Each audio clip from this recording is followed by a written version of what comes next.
আসসালামু আলাইকুম, রায় agro YouTube চ্যানেলে আপনাদের স্বাগত। তো আজকে চলে আসলাম আমার এই সবজি ফসল ক্ষেতে প্রজেক্টে। তো আমার এই ক্ষেতে চতুর্পাশে মানে শসা টসা লাগাইছিলাম, মরিচ টমেটো আমি যেগুলো লাগাইছিলাম, তার পাশাপাশি পেঁপে লাগাইছিলাম। তো দেখেন একটা গাছে কি পরিমাণ পেঁপে, এদিকে আগে আসেন যদি দেখেন, একটা গাছে একটা পেঁপে 2 কেজি, 2.5 কেজি, 3 কেজি হয়ে গেছে। একটা গাছে 1 মনের উপরে পেঁপে আছে, 1 মন 1.5 মন। কিন্তু পেঁপে গাছের সমস্যা হয়ে গেছে, মাথা মরে যেতেছে। তার কারণ লাগাতার একটানা 1.5 মাসের মতন বৃষ্টি আমার এই ক্ষেতে। এদিকে ক্যামেরা দেখান, হচ্ছে উপর দিয়ে পানি উঠে গেছিল ক্ষেতটার নিচে। তারপরে পেঁপে গাছ আমার মরে নাই, পাতা পুতা হলুদ হয়ে নষ্ট হয়ে গেছে আর কি। নিচা জমি মালচিং করা ছিল, জানেন পেঁপে গাছে বেশি রস সহ্য করে না। তো আমি এখানটা শুধু লাগাইতেছিলাম, ক্ষেতের চতুর্পাশে ঘেরির মতো লাগাইতেছিলাম। এখানে আমি শীতকালে তুষার জাতের শসা লাগাইছিলাম, তখন হয়তো বা 2-4 বার স্প্রে করছিলাম। তারপরে এখানে আমি কোনো ধরনের স্প্রে করিনি। তো তারপরও মাসাল্লাহ পেঁপের ভালো ফলন। কিন্তু এবার একটা বিষয়, পেঁপের বাজার দর একদম 10-12 টাকা 15 টাকা কেজি। তো পেঁপেগুলো ভালোই, আমি এখান থেকে কালকে ছিঁড়ে খাইছি, যে পাকা পেঁপে ভালো মিষ্টি পেঁপে, জাতটা নাম রয়েছে সুইট বল। যদি আপনাদের দেখায় একটা পেঁপে কত সুন্দর সুইট বল এই পেঁপেটা। এইখানটা এই পেঁপেটা হইতেছে লম্বা রেড লেডি, দুইটা দুই আকৃতি। এটা লম্বা, এটা মোটামুটি 2.5 কেজির উপরে, এটাও 2-2.5 কেজি। এই লম্বা পেঁপেটা ওজন বেশি। তাহলে দেখাই আমার কাছে কিরকম ফলন হয়েছে, দেখতে থাকেন ভিডিওটা। তাহলে দেখেন আমার প্রতিটা গাছে কি পরিমাণ সুন্দর। এখান থেকে আমি 2-3 বার হারভেস্ট অলরেডি করছি।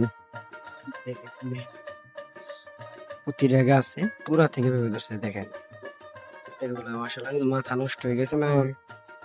অতিরিক্ত বৃষ্টি নামার কারণে, রসের কারণে প্রতিটা গাছ যদি লক্ষ্য করেন আমার ক্ষেতের শুধু চারপাশে এরকম পেয়েছিলাম। প্রত্যেকটা গাছ এই মরিচ ক্ষেত শেষ হয়ে গেছে। তারপরে যদি লক্ষ্য করে কি পরিমাণ পেঁপে ধরছে, দেখেন একদম গোড়ার থেকে। এই গাছগুলো ভালো আছে, পেটটা একটু উঁচা জমি, এটা তেমন একটা পানি বাঁধা নেই। প্রতিটা গাছে এইভাবে লক্ষ্য করলে প্রতিটা গাছে পেঁপে। আর এইখানটায় দেখতে একটা পেঁপে পাকছেও। আসলে অনেক সুন্দর পেঁপেটা।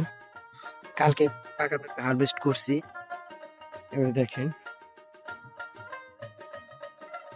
এইভাবে পুরা আমার যে জমি, পুরা জমির চতুর্পাশে আমার এইভাবে পেঁপে লাগানো আছে। দেখাই, এটা হচ্ছে আমার বেগুন, 2 লিটার বেগুন লাগাইছিলাম। এখানটায় ছিল মরিচ, মরিচ খেত শেষ হয়ে গেছে, এটা তুলে গেলাম। ওই পাড়টা দেখতে পাচ্ছি পেঁপে, ওইদিকে না গেলাম। এভাবে চতুর্পাশে আমার পেঁপে, ভিটা বা ক্ষেত। তো একটা গাছে দেখাই ক্ষেতের ভিতরে এইটার ফলন কি, এটা দেখেন, এটা একটা পেঁপে মনে হচ্ছে 4 থেকে 5 কেজি হয়ে গেছে। এর একটা পেঁপে গরম, একটা পেঁপে অনেক সুন্দর।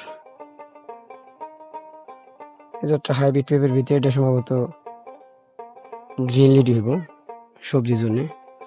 কত সুন্দর পেঁপে, গাছটা আমার একদম সুস্থ সবল, কোনো ধরনের রোগ বালাই নাকি। মাশাআল্লাহ পেঁপের বাম্পার ফলন। তো আজকে চেষ্টা করলাম আমার এই পেঁপের প্রজেক্টটা দেখানোর। আমার এই ভিডিওটা আপনাদের কেমন লাগলো তা অবশ্যই কমেন্ট বক্সে কমেন্ট করে জানাবেন। আর আমার এই ভিডিওটা আপনাদের যদি ভালো লেগে থাকে তাহলে আপনাদের বন্ধুদের মাধ্যমে শেয়ার করবেন। ধন্যবাদ, ভালো থাকবেন।